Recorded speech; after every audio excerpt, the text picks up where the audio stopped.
성령이 오셨네. 성령. 서양 속담에 마지막에 웃는 자가 진실로 웃는 자다라는 그런 속담이 있습니다. 우리 인생은 단거리 경주가 아니라 마라톤, 장거리 경주다. 그렇게 늘 많이 이야기를 하고 있습니다. 우리 인생의 삶은 길게 내다보고 평가를 내려야 됩니다. 한때의 실패에 좌절하고 포기해서도 안 되고, 또 한때의 성공에 우쭐해서 교만해서도 안 되는 것이 우리들의 인생입니다. 인생을 길게 보고 마지막에 웃게 하시는 하나님과 동행하는 삶, 그 삶이 우리들이 지향해야 될 삶입니다. 하나님과 함께 인생길을 걸어가면서 하나님께서 마지막에 웃게 하시는 하나님의 은혜, 하나님의 축복을 여러분들이 경험하시기를 주의 이름으로 축원합니다. 우리 인생은 마치 등산과도 같습니다. 등산을 할 때 보면 정상을 목표로 이제 정상을 향해서 올라가게 되죠. 그런데 정상을 향해서 올라가다 보면 힘들고 어려운 고비들을 많이 만나게 됩니다. 그런데 정상을 향해서 올라가다가 힘들고 어렵다고 중간에서 포기하고 다시 내려가는 사람은 산 그러면 별로 좋지 않은 기억만 머릿속에 남아있습니다. 산에 가는 건 힘들다, 어렵다, 그런 생각만 남아있게 되죠. 그러면서 산을 찾지 않습니다. 그러나 힘들고 어려워도 중간에서 포기하지 않고 인내하면서 끝까지 올라가서 정상에 도달하는 사람, 그 사람은 기쁨의 순간을 맞이할 수 있어요. 정상에 올라가서 환호성을 치고, 그리고 가슴에 가득 차 오르는 그 벅찬 감격을 경험할 수 있습니다. 발밑에 펼쳐지는 세상을 내려다보면서 소리를 치게 되죠. 그리고 시원한 바람을 맞으면서 땀을 식히면서 기뻐하고 즐거워하는 그러한 시간을 갖게 되어집니다. 우리 인생의 삶도 마찬가지입니다. 인생을 살아가다 보면 힘들고 어렵고 절망스럽고 낙심이 되는 그러한 여러 가지 상황을 만나게 돼요. 그러한 상황을 만나게 될 때 우리가 낙심하지 않고 포기하지 않고 실망하지 않고 주님을 끝까지 붙잡고 주님과 함께하는 인생길을 걸어가게 되면 하나님께서 우리들에게 베풀어 주시는 기쁨의 날, 웃을 수 있는 그 날을 반드시 맞이할 수 있는 것입니다. 아브라함과 사라의 인생을 보면 마지막에 웃게 하시는 그 하나님의 축복을 경험한 주인공임을 우리는 아브라함과 사라의 인생의 삶을 통해서 알 수 있습니다. 아브라함과 사라의 인생을 보면 슬픔과 고뇌와 번뇌 속에서 한평생을 사는 그들의 모습을 보게 됩니다. 그러다가 인생의 마지막에 가서 하나님께서 주시는 큰 기쁨의 선물을 안고 한박 웃음을 웃으면서 잔치하는 그러한 아브라함과 사라의 모습을 성경에서 만나볼 수 있습니다. 아브라함과 사라의 인생, 아마 여러분들이 교회 나오면서 성경을 통해서 아브라함과 사라의 인생의 삶을 많이 들었을 것입니다. 아브라함, 사라, 그들이 아브라함이 75세가 되었을 때 갈대아 우르에 살고 있는 아브라함에게 하나님께서 나타나셔서 말씀하셨어요. 내가 네게 지시하는 가나안 땅으로 가라. 가나안 땅으로 가면 거기에서 내가 네게 자식을 줄 것이다. 그러한 약속의 말씀을 하나님께서 하세요. 75세가 되도록 자녀가 없던 아브라함, 하나님께서 가나안으로 가면 자녀를 주겠다는 그 말씀에, 그 마음에 꺼져가는 희망이 다시금 불이 일어나기 시작합니다. 가나안 땅으로 가면 하나님께서 자식을 주신다고 하니까 고향을 떠나자. 그래서 자기 아내, 65세가 된 자기 아내와 함께 고향을 다 버려두고 하나님께서 말씀하시는 가나안 땅으로 이주하게 됩니다. 가나안 땅에 들어온 아브라함, 사라, 하나님께서 약속하신 자식을 줄 때를 학수고대하면서 1년 2년, 5년, 10년, 20년, 25년의 세월을 기다리게 됩니다. 그러나 기다리는 자식, 또 하나님께서 약속한 자식은 태어나지 않습니다. 나이가 들어갈수록 아브라함과 사라는 깊은 한숨과 낙담 속에 빠지게 되죠. 그리고 시름과 고민만 늘어가게 되었습니다. 왜냐하면 자녀가 생기지 않아. 자식들은 죽을 날이, 자신들은 죽을 날이 가까이 오는데 자녀가 생기지 않으니까 너무나 낙심이 되는 것입니다. 100세가 다 되어져 간 어느 날, 아브라함이 우연히 자기 집 앞을 지나가는 나그네를 대접하게 됩니다. 유목민들의 통속대로 아브라함이 자기 집 앞을 지나가는 세 사람의 나그네를 극진히 대접을 하게 되죠. 그런데 알고 보니까 그 나그네들은 하나님의 천사와 하나님이셨어요. 사람의 모양으로 나타나신 하나님, 사람의 모양으로 나타난 천사들을 이 아브라함이 극진히 대접을 하게 된 것입니다. 대접을 받은 하나님께서 아브라함에게 축복의 말씀을 주세요. 어떤 축복의 말씀을 주시는가 하면, 내가 내년 이맘때쯤 되면 내가 품에 아들을 안게 될 것이다 라는 축복의 메시지를 하나님께서 아브라함에게 주십니다. 그 이야기를 장막 뒤에서 음식을 만들고 있던 사라가 듣게 돼요. 그 이야기를 들은 사라가 어떤 반응을 보였느냐, 그 반응의 이야기가 우리가 함께 읽은 여기 본문 말씀의 내용입니다. 여러분, 다시 한번 창세기 18장 10절의 말씀 한번 다시 보시기 바랍니다. 그가 이르되 내년 이맘때 내가 반드시 네게로 돌아오리니 내 아내 사라에게 아들이 있으리라 하시니 사라가 그 뒤 장막문에서 들었더라. 아브라함과 사라는 나이가 많아 늙었고 사라에게는 여성의 생리가 끊어진지라. 사라가 속으로 웃고 이르되 내가 노쇠하였고 내 주인도 늙었으니 내게 무슨 즐거움이 있으리요. 여기 보면 사라가 속으로 웃었다는 거예요. 하나님께서 내년 이맘때쯤 네가 아들을 얻게 되리라 라는 하나님의 말씀을 장막 뒤에서 들은 사라가 속으로 웃었다고 그랬어요. 그런데요, 사람만 웃은 것이 아니라 창세기 17장 말씀에 보면 아브라함이 하나님 앞에 제사를 드릴 때 하나님께서 나타나셔서 아브라함에게 사라와 똑같은 말씀을 주셔요. 어떤 말씀을 주시는가 하면 네게 아들이 있으리라. 99세가 된 이 아브라함에게 네게 아들이 있으리라. 그렇게 하나님께서 아브라함에게 개인적으로 말씀하시거든요. 그때에 아브라함이 하나님의 말씀을 듣고 웃었다고 그랬어요. 여러분, 창세기 17장 앞장으로 한번 넘어가시기 바랍니다. 창세기 17장 15절부터 같이 보시죠. 하나님이 또 아브라함에게 이르시되 내 아내 사레는 이름을 사레라 하지 말고 사라라 하라. 내가 그에게 복을 주어 그가 내게 아들을 낳아주게 하며 내가 그에게 복을 주어 그를 여러 민족의 어머니가 되게 하리니 민족의 여러 왕이 그에게서 나리라. 아브라함이 엎드려 어떻게 했다고요? 엎드려 웃으며 마음속으로 이르되 100세 된 사람이 어찌 자식을 낳을까? 사라는 90세니 어찌 출산하리요? 여기 보면 아브라함도 엎드려서 하나님의 말씀을 들으면서 웃었다고 했어요. 속으로 웃었다고 했어요. 아브라함이 하나님의 말씀을 들으면서 속으로 웃은 그 웃음, 사례가 하나님의 말씀을 들으면서 속으로 웃은 웃음, 그 웃음은 어떤 웃음일까요? 기뻐서 웃는 웃음일까요? 아니면 어처구니가 없어서 웃는 웃음일까요? 어처구니가 없는 웃음. 아이고, 하나님도 참 별 말씀을 다 하시네. 내가 지금 90살인데 무슨 아들을 낳을 수 있다고 하나님이 말씀하시나. 아이고, 내가 100살인데 어떻게 자식을 낳을 수 있다고 하나님께서 나에게 말씀하십니까? 어처구니 없어가지고 아브라함이 하나님 앞에서 얼굴을 들고 웃을 수는 없으니까 속으로 아이고, 하나님이 정말 웃기십니다. 어처구니 없는 웃음.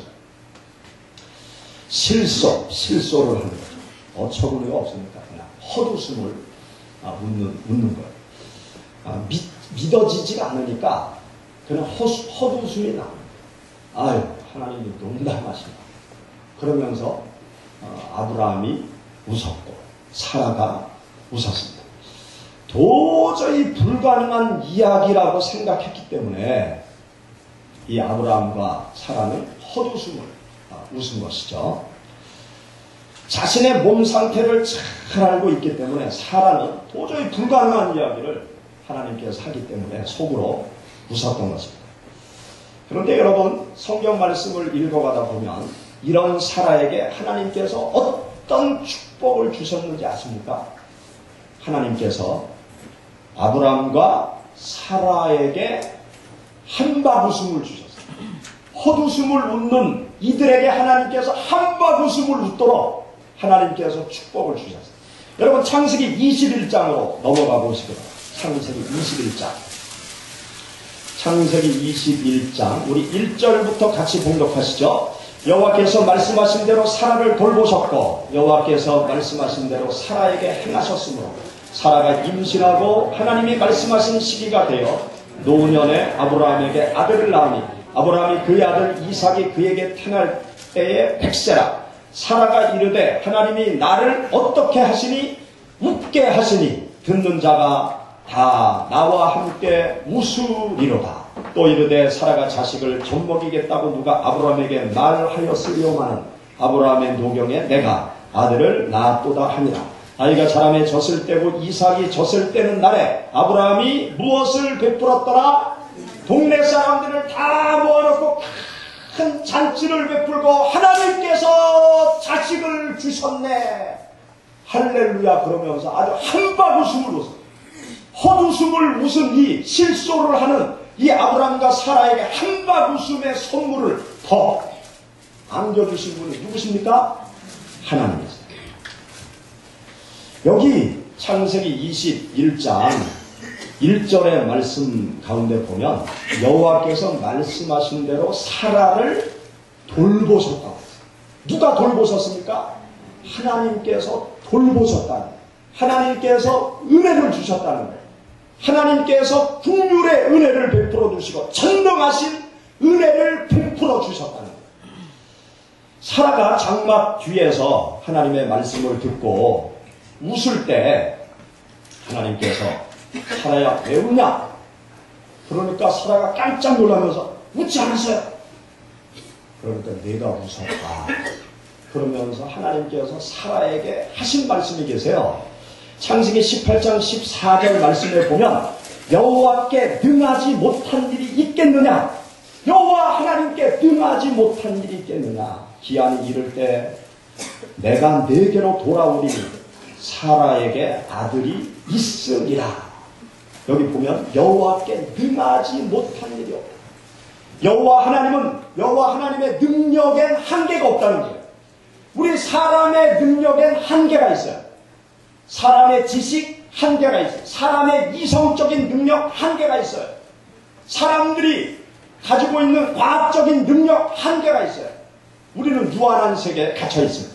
그러나 하나님의 세계에는 무한한 세계, 하나님의 능력은 무한한 능력을 가지고 계신 분이 바로 하나님이십니다. 요즘 많은 사람들이 보고 있는 영화가 있는데요. 인터스텔라라는 영화가 있어요. 그 인터스텔라라는 영화를 제가 2번 봤어요. 한 번 봤는데 무슨 말인지 잘 모르겠더라고요. 제가 지식이 짧아가지고 과학적인 지식이 별로 없어서 무슨 말인지 모르겠어요. 그래가지고 2번째 가서 보니까 90% 정도 이해가 되더라고요. 그런데 아직 10%가 이해 못해서 제가 좀 과학적 지식이 있는 분들한테 질문을 하면서 좀 더 알기를 지금 바라면서 한 번 더 가야 되겠다. 그러면서 이제 그 영화를 2번씩 봤는데 제가 왜 2번씩 봤는가 하면 저는 거기에서 영적인 그 진리, 영적인 원리를 많이 깨닫는 거예요. 왜냐하면 그 영화에서 중간에 등장하는 그 대사가 있는데 그들 5차원이라는 용어가 중간중간에 등장하는 거예요. 5차원의 세계에 있는 그들이 메시지를 주는 거예요. 5차원의 세계에 있는 그들이 3차원의 세계에 갇혀있는 지구인들에게 뭔가 이렇게 소망을 주는 그런 현상을 지구인들에게 주는 거예요. 그래서 그 현상을 잡아서 이제 그 다른 행성으로 가는 거죠. 그래서 뭐 아인슈타인의 상대성 원리, 뭐 블랙홀, 뭐 양자역학, 뭐 그런 원리에 대해서 쭉 이제 나오는데, 거기에 보면 이 5차원의 세계와 3차원의 세계의 다른 점이 이제 많이 이렇게 보이는 거예요. 5차원의 세계에서는 시간이 달리 간다는 거죠. 그래서 다른 행성에서의 1시간이 지구에서의 10년, 다른 행성에서 1시간을 보냈는데 지구는 10년 세월이 흘러갑니다. 그리고 뭐 중력 안에서 시간 여행이 가능하다, 이제 뭐 그런 표현을 거기서 이제 하고 있고 그래요. 그걸 보면서 성경은 영적인 세계를 우리들에게 설명해 주는 거잖아요. 성경에 보면 베드로서에 하루가 1000년 같고 1000년이 하루 같다. 하나님의 세계 속에서는 하루가 흘러가지만 지구에서는 1000년의 세월도 흘러갈 수 있겠다. 성경이 제가 이해가 되는 거예요. 그러면서 중력 안에서는 뭐 시간 여행이 가능하다. 과거의 사건이 현재의 사건과 합체가 될 수 있는 거예요. 그런 걸 보면서 예수 그리스도의 십자가 죽음의 사건이 2000년 전에 일어난 거지만 지금 사는 나에게 해당되는 이 구속의 엄청난 놀라운 사건이구나. 그러면서 제가 그 영화를 보면서 이 영적인 원리를 과학적으로 설명할 수 있는 그 방법을, 많이 힌트를 제가 얻게 되었어요. 그러면서 제가 용어를 하나 만들었는데, 하나님의 과학. 이 용어를 제가 혼자 만들었어요. 하나님의 과학. 하나님의 과학, 이 4차원, 아니 5차원, 뭐 6차원, 10차원, 뭐 13차원, 그렇게까지 있다고 그러는데, 이 차원의 세계에 하나님께서 사시는 거예요.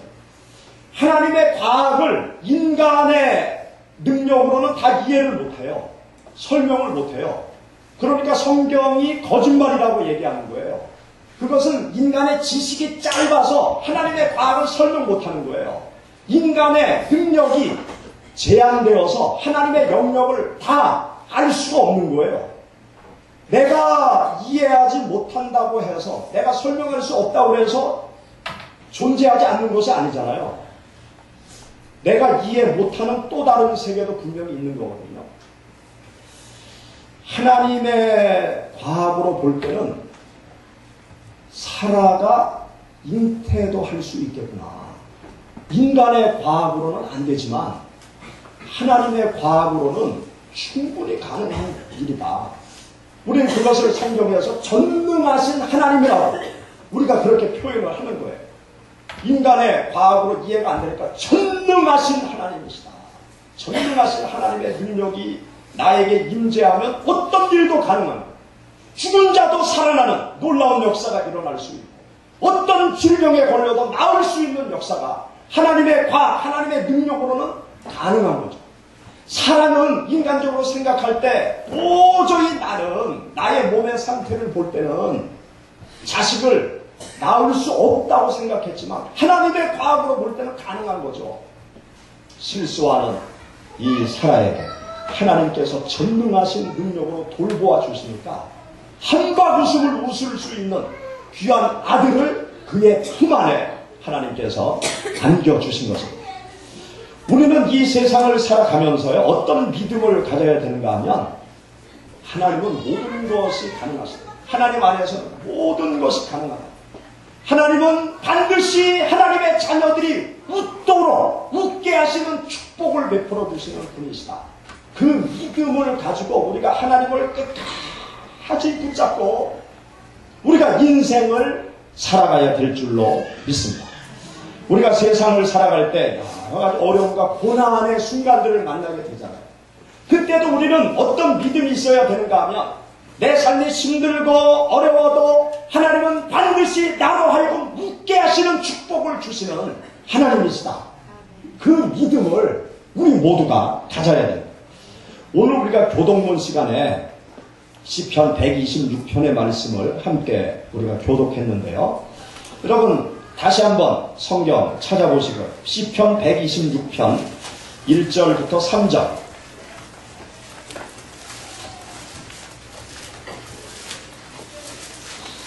우리 시편 126편 1절부터 3절 우리 다같이 읽어보시겠습니다. 여호와께서 시온의 포로를 돌려보내실 때 우리는 꿈꾸는 것 같았도다. 그때 우리 입에는 웃음이 가득하고 우리 혀에는 찬양이 찼었도다. 그때 문나라 가운데서 말하기를 여호와께서 그들을 위하여 큰 일을 행하셨다 하였도다. 여호와께서 우리를 위하여 큰 일을 행하셨으니 우리는 기쁘도다. 아멘. 이 말씀은 어떤 말씀인가 하면요, 이스라엘 백성들이 바벨론의 포로로 잡혀갔다가 70년 만에 자유를 얻어서 고국 땅으로 돌아오는 거예요. 고국 땅으로 돌아오는 이스라엘 백성들이 하나님을 찬양하는 그 노래가 여기 시편 126편 1절부터 3절 말씀입니다. 여기 보면 이스라엘 백성들이 70년 만에 고국으로 돌아오면서 우리가 이게 꿈이냐 생시냐 꿈꾸는 것 같은 거. 그리고 그들의 입에는 웃음이 가득하고 하나님이 우리를 고국으로 돌아가게 하시고 하나님이 고향 땅으로 돌아가게 하시고 그 70년 고난의 세월이 얼마나 힘들고 어려웠겠습니까? 그런데 하나님께서 이스라엘 백성들을 70년 고난의 세월을 통해서 그들을 새롭게 만드시고 거듭나게 만드시고 하나님을 붙잡도록 만드시고 하나님 중심으로 그들의 삶이 바뀌었을 때 하나님께서 그들을 고국으로 돌아오게 합니다. 고국으로 돌아올 때 그들이 꿈꾸는 것 같았고 그들의 입에는 웃음이 가득한 상태로 고국으로 돌아왔다고 했습니다. 하나님께서는요 우리들에게 웃음을 주시는 분이세요. 고난 끝에 축복을 가져다 주시는 분, 고난이 변하여 복이 되게 하시는 분, 그래서 만면에 웃음을 머금을 수 있도록 축복하시는 분이 우리가 믿는 하나님이 되십니다. 여러분 한번 여기 앞에 화면을 제가 보여드릴 텐데 한번 보시죠. 예수님이 늘 우리가 보는 예수님은 고난을 당하는 예수님이신데 여러분들이 웃고 계시는 예수님을 좀 머릿속에 이렇게 담으시면 좋을 것 같습니다. 그 다음 사진. 제가 한 목사님의 사진을 여기 적어놨어요.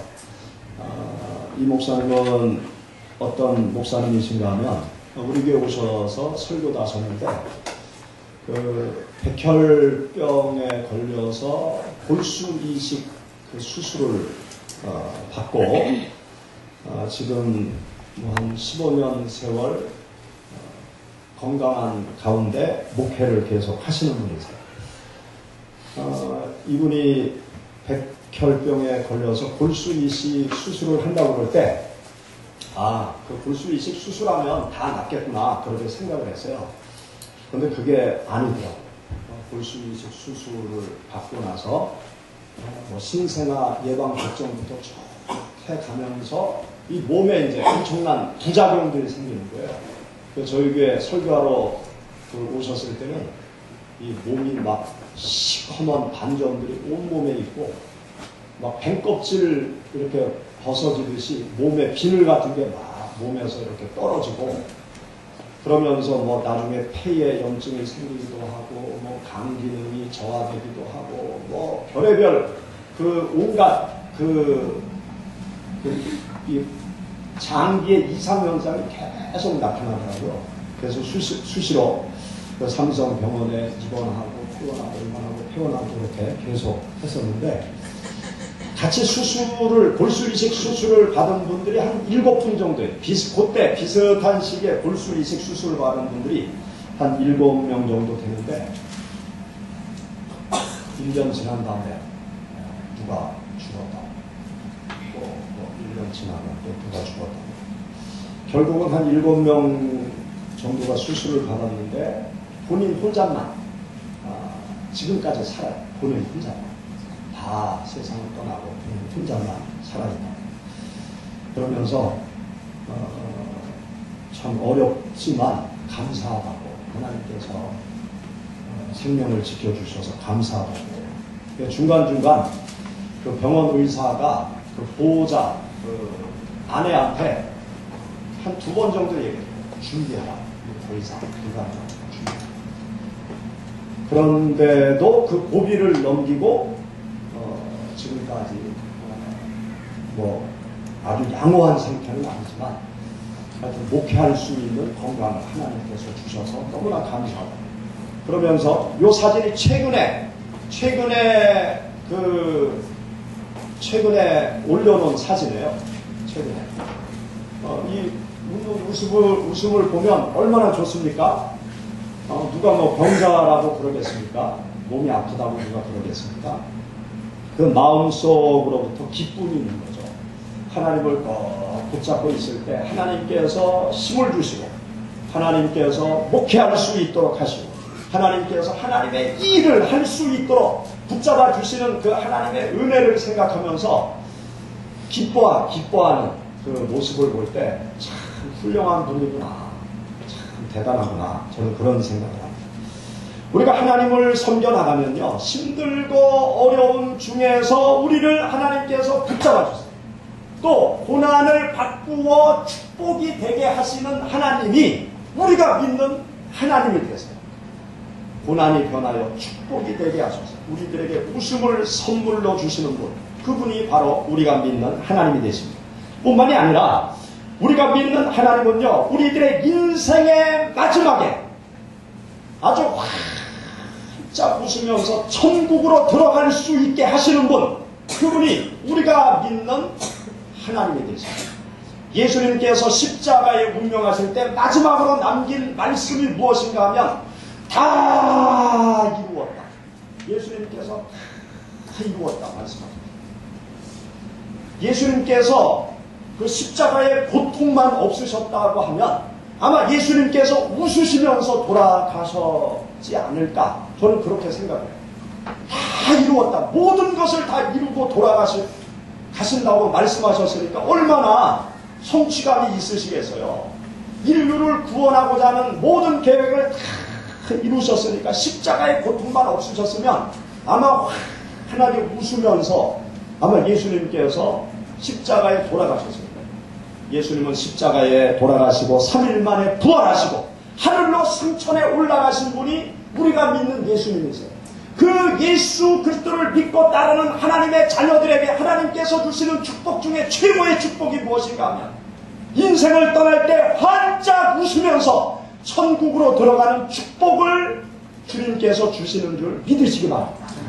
이 세상에서 받는 그 어떤 축복보다 비교할 수 없는 축복이 삶의 마지막 순간에 활짝 웃으면서 하나님 아버지의 나라에 들어가는 축복, 이 축복이 하나님께서 주시는 최고의 축복이에요. 이 축복만은 여러분 놓치지 마시기를 바랍니다. 세상의 축복 놓쳐도 상관없어요. 그러나 마지막 순간에 예수 그리스도와 함께 영원한 천국에 들어가는 축복은요, 절대로 놓쳐서는 아니 될 하나님의 축복입니다. 또 사진을 볼 텐데 제가 이 사진은 양해를 구하고 제가 보여드립니다. 제가 그 성도님께 어제 전화를 했어요. 전화를 해서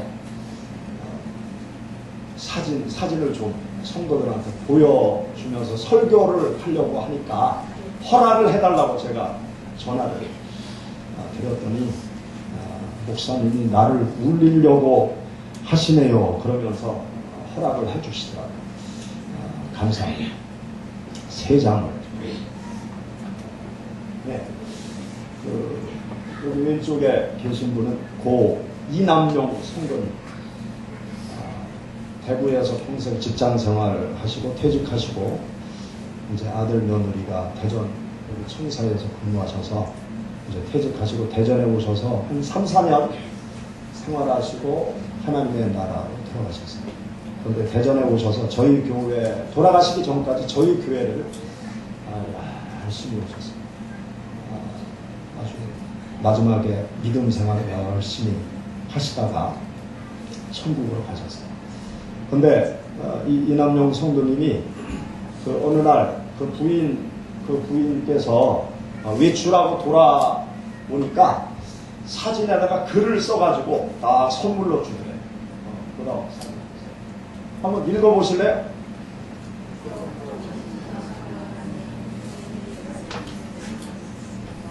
네, 아주 멋지시죠. 돌아가시기 전에 그 아내에게 저렇게 글을 남겨놓았어요. 여보, 당신과 만남은 내 인생의 대박이었어. 영원히 사랑하라. 이렇게 글을 남기셨어요. 이 사진을 거실에 이렇게 비치해 놓고 계시더라고요. 그래서 제가 신방 가서 일부러 사진을 찍었어요. 일부러 사진을 찍고 그 다음에 제가 또 한 장의 사진을 찍어 왔어요. 죄송합니다. 미망님께는 죄송합니다. 그다음 우리 이남용 성도님의 영정 사진. 표정이 어떠세요? 표정. 예, 아주 만면에 미소를 머금고 아주 환하게 웃는 아주 건강한 모습이죠. 저는 이 사진을 보고 어디 사진관에 가서 이렇게 하얀 와이셔츠에 까만 양복에 나비 넥타이 딱 하고 사진관에 가서 찍은 사진을 영정사진으로 사용하는 줄 알았어요. 근데 아니더라고요. 돌아가시는 날 병원에 입옥장으로 가십니다.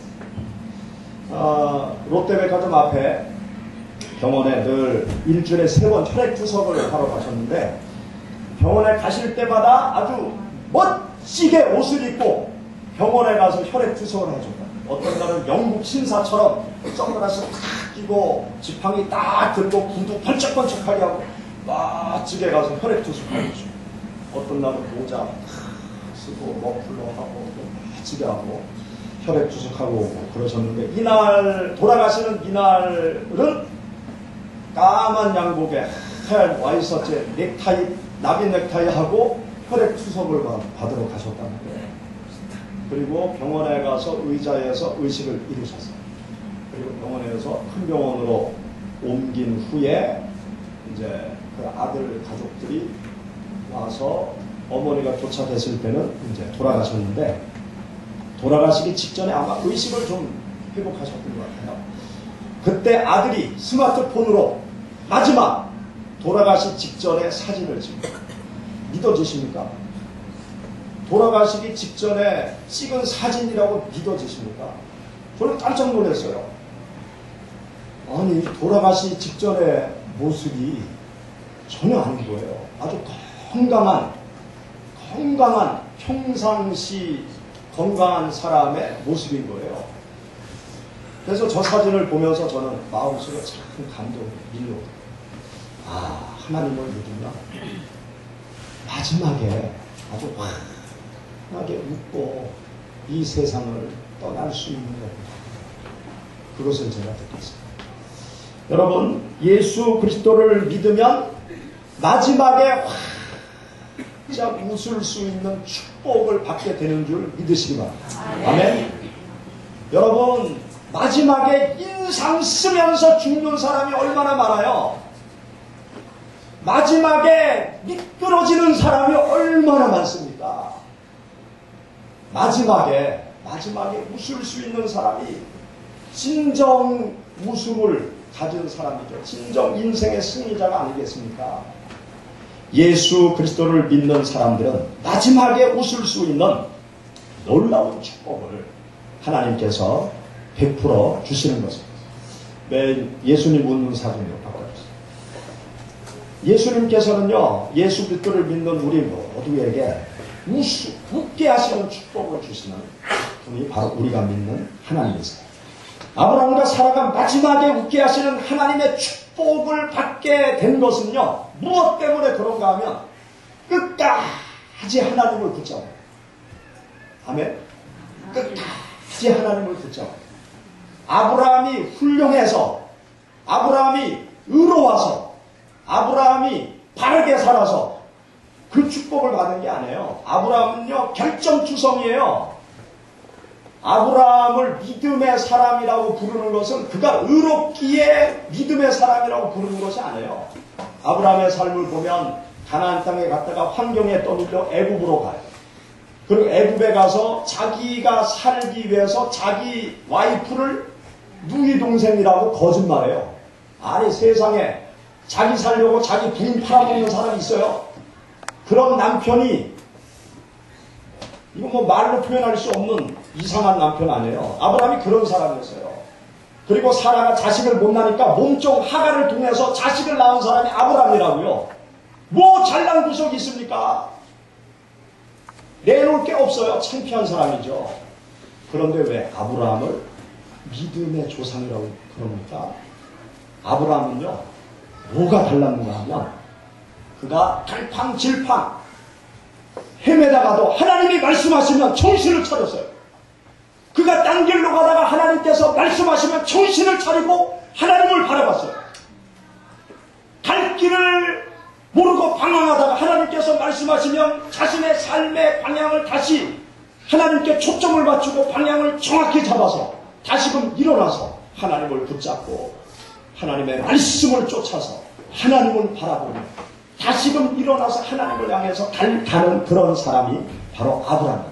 그래서 아브라함을 믿음의 사람이라고 합니다. 여러분, 우리가 한평생 올바로 하나님의 뜻대로 살 자신 있습니까? 누가 하나님의 뜻대로 다 살 수 있습니까? 하나님의 뜻대로 다 사는 사람이 복을 받는다 그러면 누가 복을 받겠어요? 하나님의 벌을 더 많이 받습니다. 하나님께서 우리를 바라보실 때 무엇을 바라보시냐? 내가 얼마나 잘못하느냐? 그것보다도요, 내가 얼마나 하나님을 붙잡고 있느냐? 얼마나 다시금 일어서서 하나님의 뜻대로 살고자 하느냐? 내가 얼마나 전능하신 하나님을 믿고 의지하고 신뢰하면서 끝까지 하나님을 성령이 오셨네